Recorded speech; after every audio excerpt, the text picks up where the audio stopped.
everyone. Welcome to Gimme10.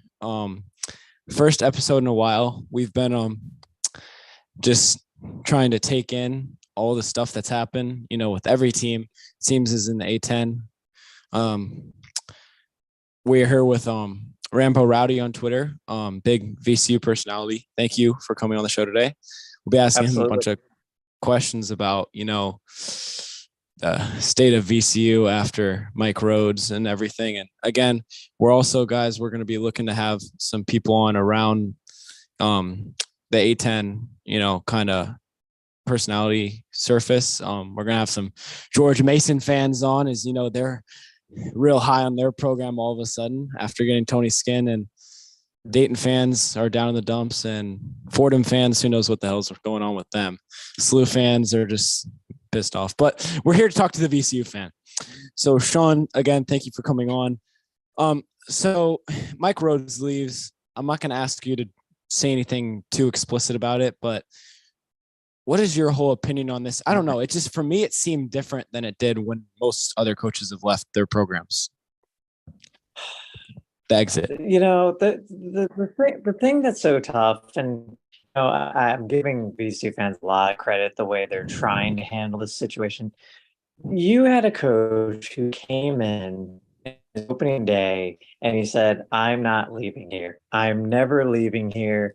This is the road ends here." That was his quote. "The road ends here at VCU." And then walked off the stage and they asked him, and they said, are you serious? Are you going to stay? And he goes, "I am never leaving here." He goes, "If you don't believe me, watch me." That was his quote to the reporter. And everyone wanted to kind of believe that. At the same time, the college sports, it's so weird now. There's no loyalty, whether it's the coach, the players, and honestly, it's the fans that pay for this, because you ask the fans right now to pay the NIL. They're the ones who are funding that.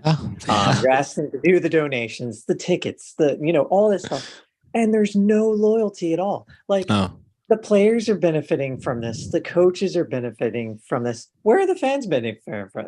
I don't see where the benefit comes to the fans. You're they're the ones funding all this, and there's nothing they get. You can ditch them at any moment, and it's them. They'll move up and whatnot, but the fans are just screwed.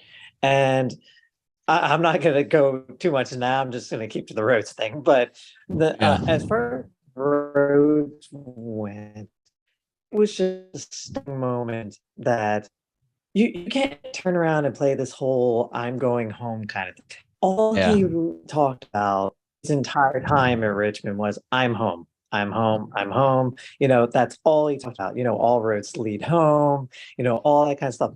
And then someone flashes a big paycheck in front of you. First time.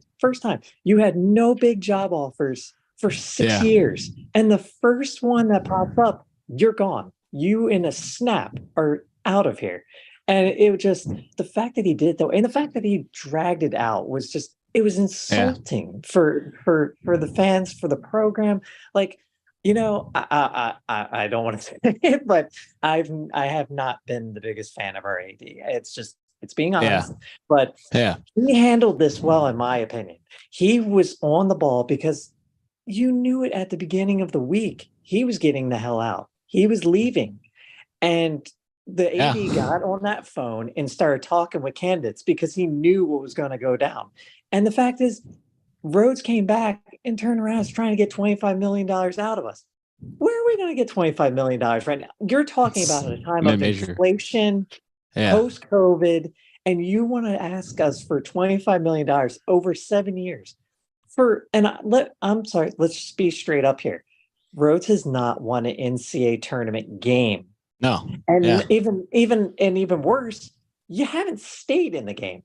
Those games have been blowouts. So you want to talk about a coach who won a couple of regular season titles. Okay. You got A10 championship. Awesome. But you haven't even won a tournament game, and you're going to sit here and demand it's the equivalent to Matt Painter's salary.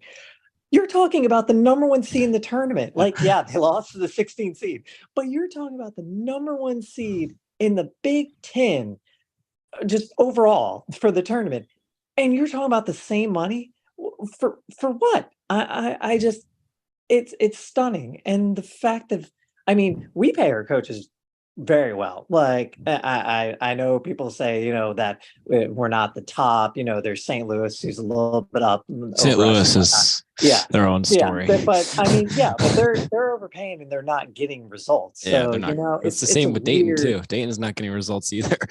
Yeah, it's a weird situation. But the fact is, they're well paid. They have great incentives. I mean, and then bonuses built Oh into yeah. those contracts. And so for that kind of situation, for him to handle this the way he did, like, first of all, I don't understand you taking that job. Like, even ESPN turned around and made a comment and said, Mike Rhodes leaves the high mid major for low power program. That was how they phrased it. And I'm like, Yeah. yeah, I mean, that's the realism. You're talking about a program that hardly ever goes to the NCAA tournament, and they're in the Big Ten. They don't care about It's not going to be basketball. easy to win there. No, they care about 4 or 5 more sports ahead of basketball. Like volleyball gets a better attendance than their basketball team. It's like empty for their basketball games. Well, So yeah. Yeah, not to mention also, Penn State's graduating like 7 of their best players. It's like 5 or 6 or 7 of their best players. And it's not necessarily a basketball hotbed for recruiting there. No. I mean, and also I want to speak to what you said about the AD. I also agree he handled it pretty well. With Mike Rhodes asking for that type of money, I don't think any school in the A10 or really most mid majors will ever pay that much money for a head coach unless they win a national championship, which will most likely in this day and age never happen. I mean, Nart, do you want to give your opinion real quick? Yeah, I think no. I think the only mid-major coach that could ever get that amount of money is Mark Few at Gonzaga. Yeah. And I don't know the revenue of Gonzaga. I don't think that's even possible. So I think one thing to leave is one thing. It happens in the business, but to drag it out and then to ask for an asinine amount of money is another thing. And I think it's just it's rude, and he kind of backstabbed the fans, and I can't imagine how the VCU fans are feeling, kind of just being told one thing and then having someone run to the nearest bag. I think it's shallow. Yeah, I mean, looking on Twitter and stuff, and I know Twitter's not always your best source for stuff. Yeah, but like that's where the fans are, and I've seen the fans have been when he was there. The fans, like towards the end of his tenure, the fans were very respective. They respected him, and they didn't. There was not much bad mouthing of Mike Rhodes until now when he deserves it. I mean, I think other fans are bad mouthing him. It's like the A10 communities came together just shit on Mike Rhodes almost, but rightfully so. I mean, he screwed over the program. Yeah. But Sean, do you want to give more of your opinion on this? Did you know? I don't know if you saw it. Did you see the goodbye message by Mike Rhodes? I saw a glimpse of it, but it was like total hypocrisy. He left the fans out. Yeah. How do you leave the fans out? You're talking about a fan base that is very proud. I mean, it is notable that Dayton and VCU fan bases are extremely proud of their program. Oh yeah, passionate as heck. How do you leave the fans out? You go and thank the players, you thank the band and stuff, and you leave the fans out? Like, and everyone has come to this conclusion off this, is that you simply left them out because you faced some criticism. Why did you not think you'd face criticism? When you lose to Jacksonville at home at the beginning of the season, one of the worst teams in the NCAA, did you not think you'd face some criticism? If you lose to St. Bonaventure at home with a chance to put a lock on first place, at midway through the season, and you lay an egg, do you not think you're going to face criticism? It's not like people were saying, fire him. They were saying, hey, you got to do better than this. This is not okay. that every coach faces criticism, and for you to turn around and act like that, and you're going to leave the fans out of your goodbye message because you're seemingly holding some kind of grudge, and then you're blocking fans online. What is that? I mean, were you a At teenage least girl? leave the fans Like, alone. yeah, Like, at least don't even block them, because if you're really that special, which, I mean, I don't believe any celebrity or coach or player is any more of a person than any of us are, you know? But just like, what's the point in blocking them? It's just like, it sends the wrong message. You know what I mean? and it's not even the critics. You're blocking your Yeah. supporters. And like, that was Yeah. the weird thing. Like, you know, I'm very middle ground. Like, I'm not going to be super over the top positive. I'm not going to be in the dumps like some of our fans where nothing makes them happy. Yeah. But the ones who are like way over the top and the positive, which good for you if that's how you want to take it. Facebook groups. Yeah, those fans were the ones who got blocked, and I was like, how does that doesn't even make sense? These guys were your biggest supporters, and you turn around and just, no, get out of my face kind of thing. And I don't get it. I don't get why you handle it this way. You spent 20 years being a coach of a private school here. Then you come over as assistant coach for us for years. You leave here, get some head coaching experience, come back and become our head coach. I mean, you have spent more of your life in Richmond than the place that is now being claimed home and stuff. But Yeah. and then you're going to act like that and burn every single bridge as you're leaving your home, the place that you talked about as home. And I don't get why you would leave that way. If you want to leave for Penn State, which is really weird, then I guess do it. You know, say turn to our AD and say, I want out, and our AD has to take it from there. But don't sit here going around playing games, running back and forth between Pennsylvania and Richmond, playing with our AD, string along. You made our AD freaking go to you and confront you and say, hey, what in the heck is going on? Like, figure it out. Like, you're leaving our team in limbo. And you basically forced our AD's hand to the point where he had to be like, okay, you know what? We have our new head coach. You need to go figure it out now. Like, you can't put that on our AD. And the fans of ours who are criticizing the AD for that, like he ran Rhodes out or something. No, the fact Run is, Rhodes out. yeah, you went to find a new job and then you turned around and tried to play games with the AD. What do you think he's going to do? Never mind the fact that, yeah, and what you're requesting is absurd anyway. So you've already made your decision up. Just tell the guy, we're done here. I want out. I'm leaving. This is it. We've been there before. The way it just all went down is unfortunate, and then to have the players leaving the way they are really sucks, which I'm not going to be surprised by, this whole situation. But I feel like now there's kind of like a thing going on where it's a claim that our administration, that left the players in the dark and that's why they're leaving. I'm like, I don't believe that at all. That, like, as far as that situation, absolutely 100%, this was on Mike. He needed to tell the team. You needed to talk to the team and let them know this is what's going on. You left him in the dark for weeks. Like, that is not on the AD to turn around and go to the team and say, hey, your coach is bailing on you. Like, no, that be a man and go up to your team and say, I'm leaving. Like, if you want to stay here, if you want to go, I'm just letting you know I'm out. And but this whole game was just really annoying. This made me think of like a Will Wade kind of exit, except you knew Wade would leave. Like, he never played the whole I'm staying here, I'm going to be here forever kind of thing. We all knew Wade would be here like 2 or 3 years and would be like, see you, sucker. And you're like, I'm out. And we were okay with that. We were like, we're in transition. We had just lost Shaka. You needed a coach who was going to pick us back up a bit after that. And, he left and some recruits left and stuff. And you need to get things going again.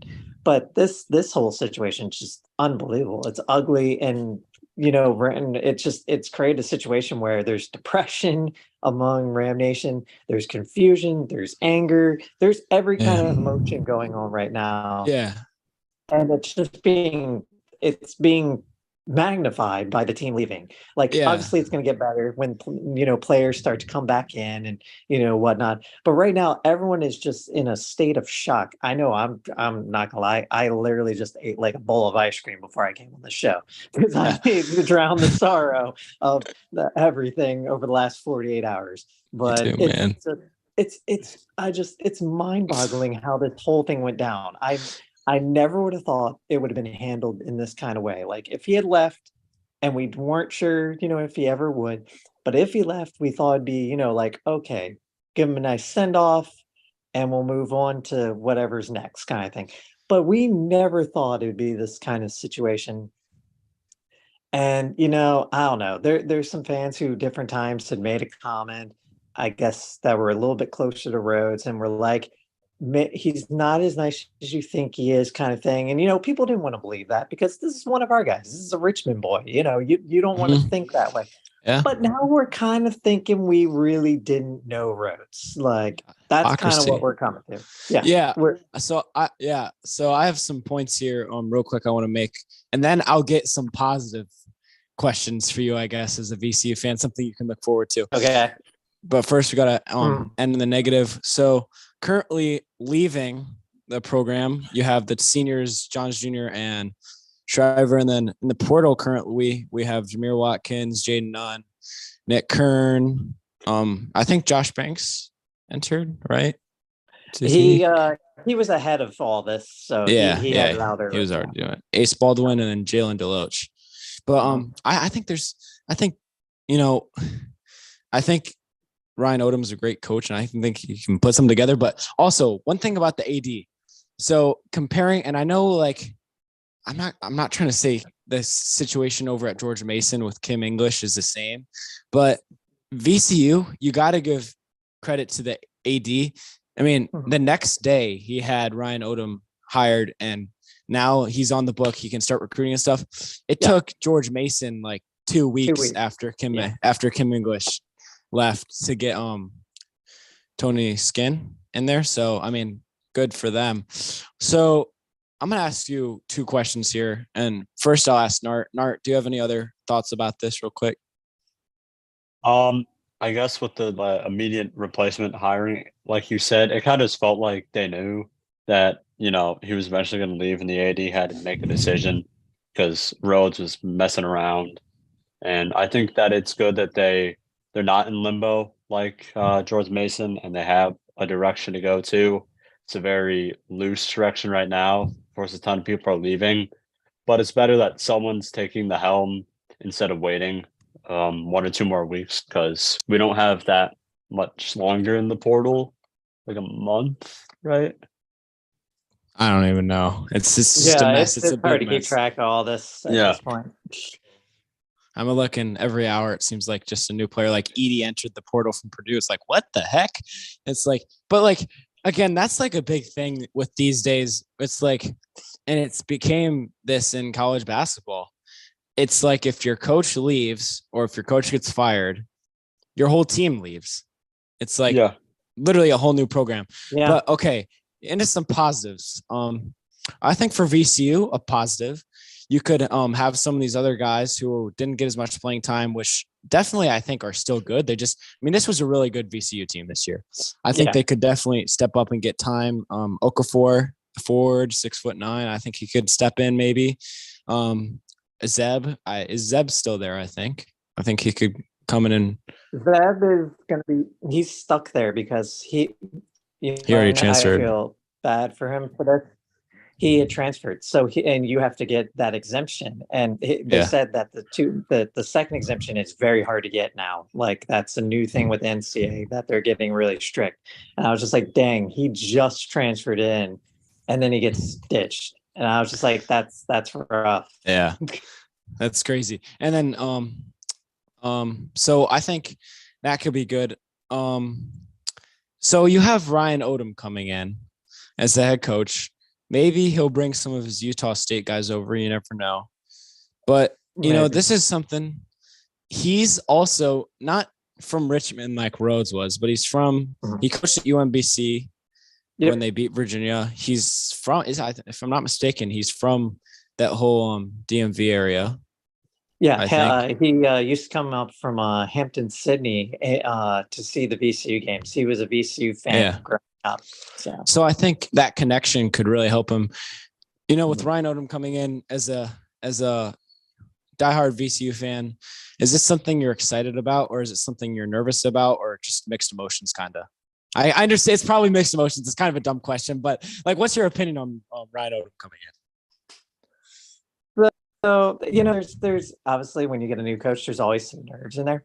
But Yeah. he seems to be a really good net. From what I've seen, he seems like a really genuine kind of guy. We all we say it's about coaches, and my gosh, coming off of the last one, you don't want to believe that stuff anymore. But his teams are very good. From what I've kind of seen and heard, his defenses need a little improvement. They've gotten better. But his offense has been fantastic. His last offense was 16th ranked last year, and he's a very good X's and O's guy, which I mean, we haven't had one of those in many, many years where we've had one of those kind of people, an X and O's guy who, knows how to put players in certain positions. I mean, that's the kind of coach players love to play for because they know they're going to get, they're not going to be just stuck in the, the circle and square peg kind of deal.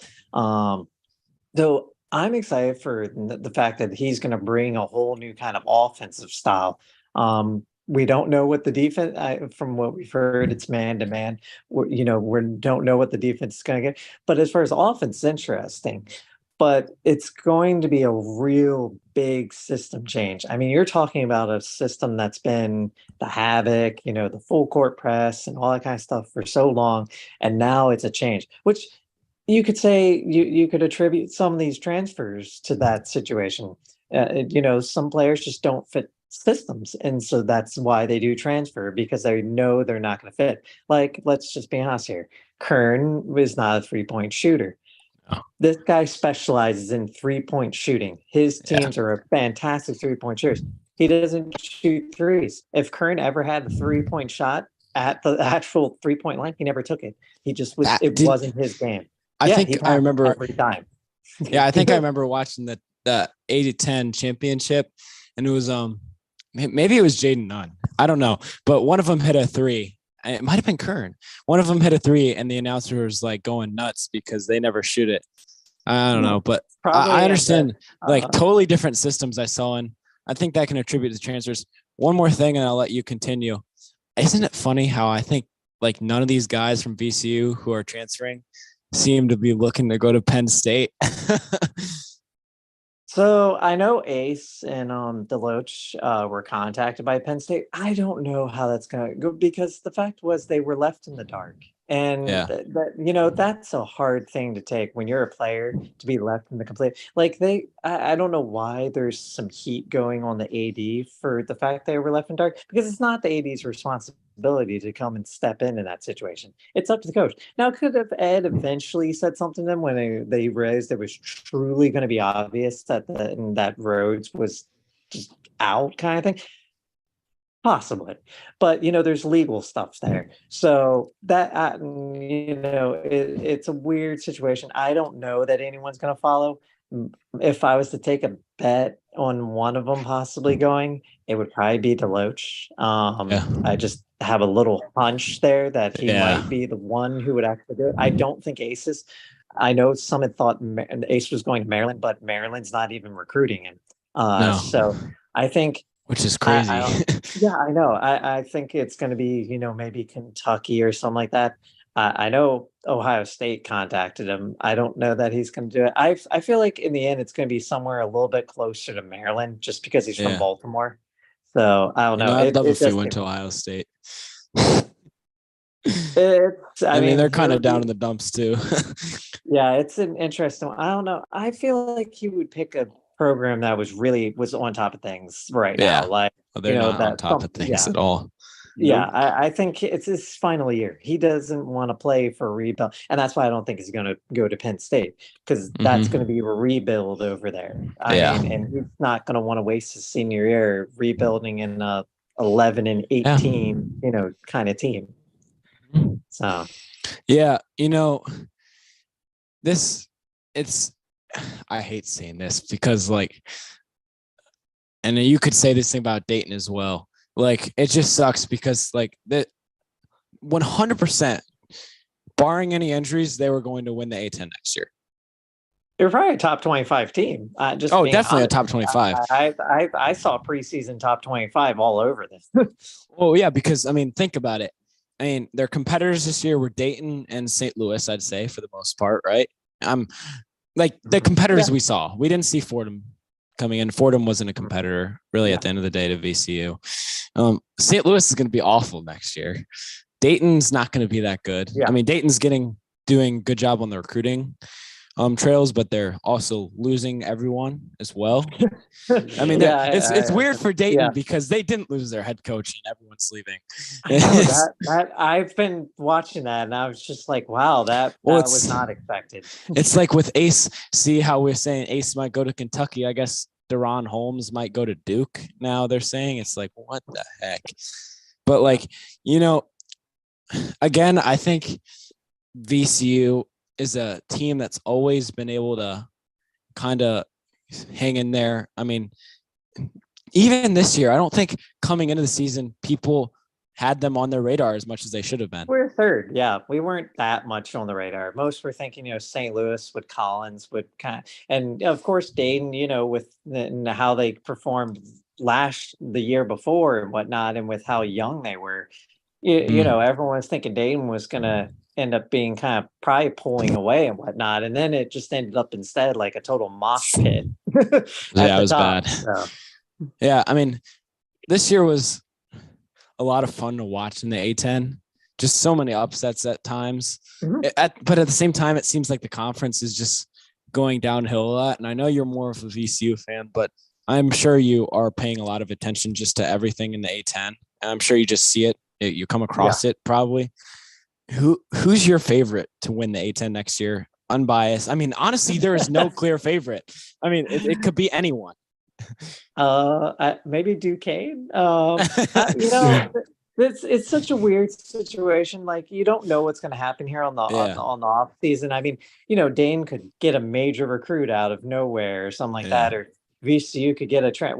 Maybe we'll get the guy from the dude we were just talking about from Purdue. We can get a 7-foot guy on the team. VCU. That'd be crazy. Yeah, we'll just put him next to the basket and he'll just drop in. We won't need the rest. No one in the A10 can guard him. Yeah. But you never know what's going to happen.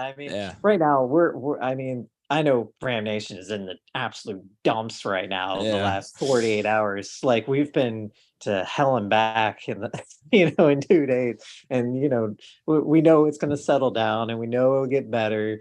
We're trying to pull some of the people off the cliff before they jump. It's hard to say what the heck's going to happen with this conference, because last year we thought, everyone thought they kind of had an idea what kind of happened, and then Fordham finished freaking fourth. So Fordham. You have no, and we have no.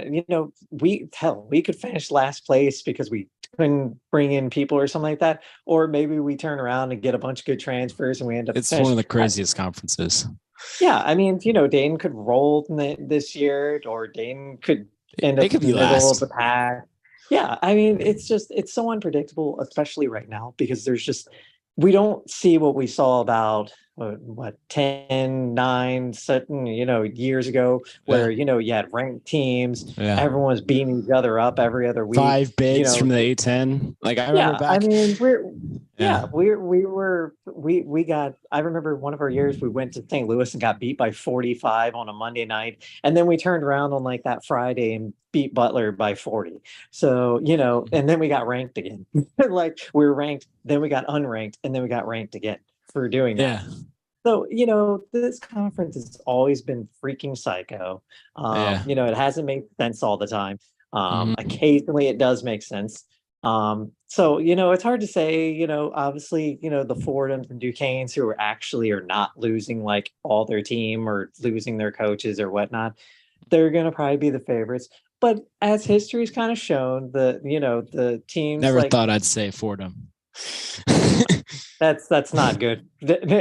Like that's a sign of the way things are right now. But Yeah. with the history shows that Dayton, VCU, St. Louis, they're a little unpredictable. But Slow. those certain those certain teams just find way. And let's not rule out Davidson because they have a Yeah. history of making runs and stuff.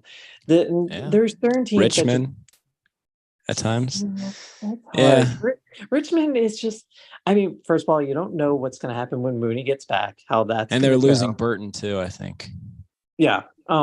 They're getting that. What's his name? Quill's coming back. But Okay. it's they're unpredictable. Any team Bonaventure's can have- returning a lot. That is true. But at the same Bonaventure time, like, sorry to interrupt, but at the same time, like I saw this thing the other day, and it was like this big thread on Twitter, and it was all these St. Bonaventure fans, and they're like, oh, we're bringing everyone back, and at the bottom it's just like a St. Joe's fan saying, like, you realize you guys like finished the season like horribly, blah blah, like look at everything, you guys were like really not good this year. It's not like that's a big thing for you. It's not like you're bringing back like Holmes or Ace Baldwin or like a player like that. Yeah. Like you said, it's crazy. Before we leave here, I want to ask you one more quick question. Do you have any insight on transfer portal news or recruiting for VCU up to this point? I know it's kind of sudden because he just got hired yesterday. So I know we've been putting offers out. That there's some different. I haven't gotten to look into it too much. It seems like a lot of the recruiting early on has been, I guess, more future. So we're looking at next year. So I know he's been putting out offers there. Right now, the transfer report is just—it's insane. What was it? There's like they said there's like so many, over 1,000. I think it's 1,200. It's 1,200 people like in the freaking transfer report. I'm like, that's nuts. And it's crazy. The fact is, all those players can't go to the Power Five. Like that just there's not enough that roster can't spots. happen. No. So I feel like probably in the next 1 to 2 weeks, we're going to start to hear something.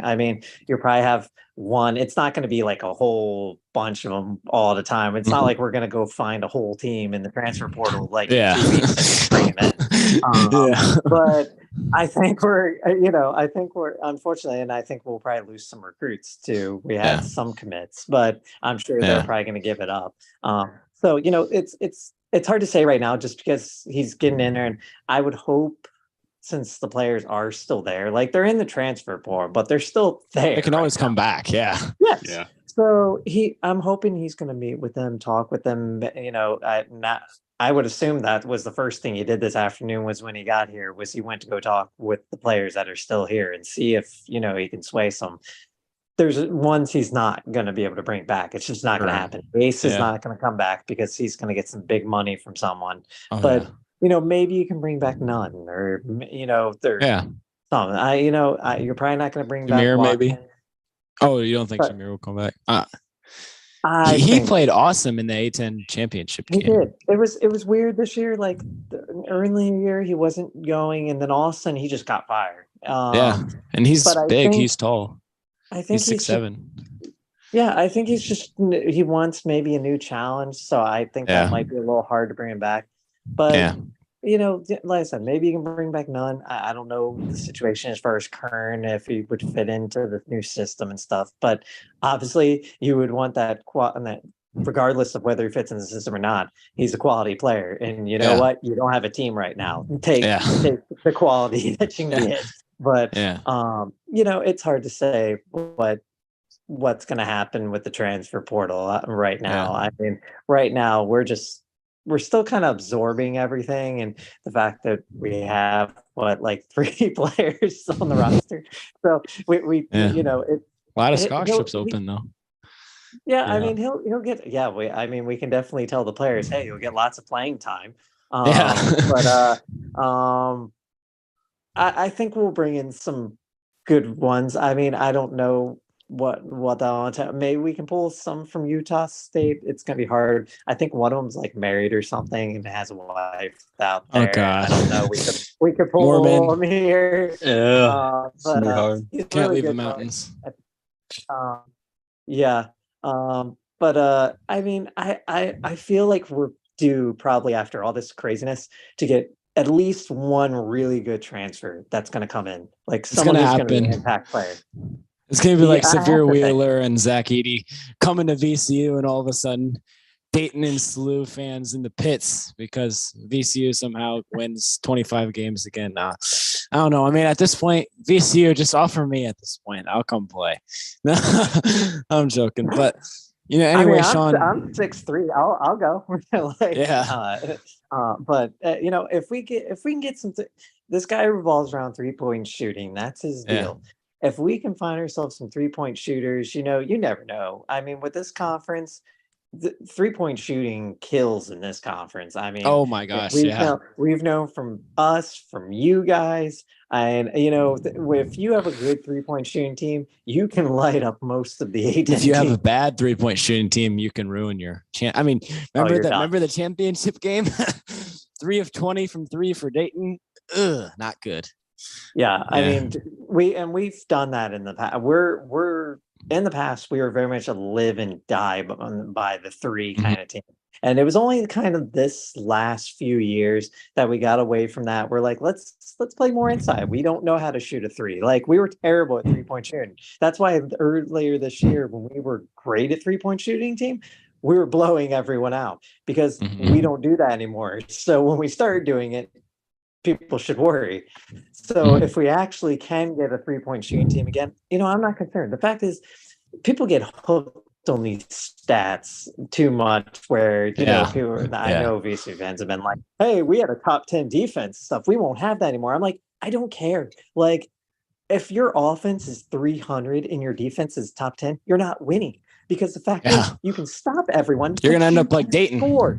Yeah, you can't score. Fine. You stop the other team, but you're going to lose a 45-40 game because you can't score any points. So the fact is, if this guy is great at offense, I'm not as worried about the defense. Our best VCU teams ever were like top 50 in offense and like top 150 in defense. If you have an offense that puts pressure on the other team, it doesn't matter. Wait, I'm trying to put this in the. Can you see it? Trying to. Wisconsin 43, Dayton 42. There's our offenses. That's proving Sean's point right.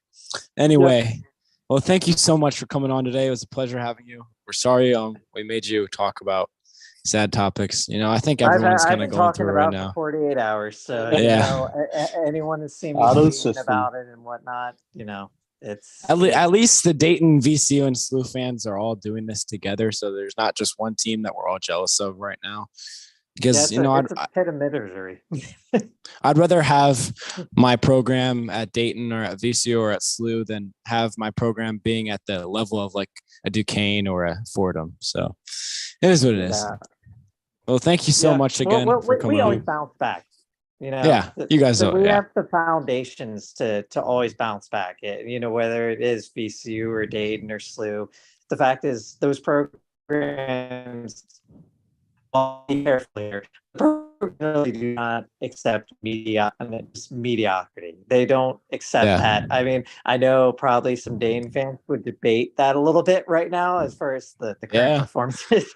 I know I've seen some of the postings, but I think overall those programs do not tolerate consistently not performing. And our good friend Sully. On their blood.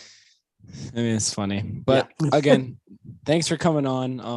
Guys, this has been the Gimme10 podcast live. Hopefully we can do more lives lately since we finally got that figured out. But anyway, thank you everyone for tuning in. This has been Gimme10. Thank you to Rambo Rowdy for pulling up too and showing out. Thank you so much. This has been Gimme10.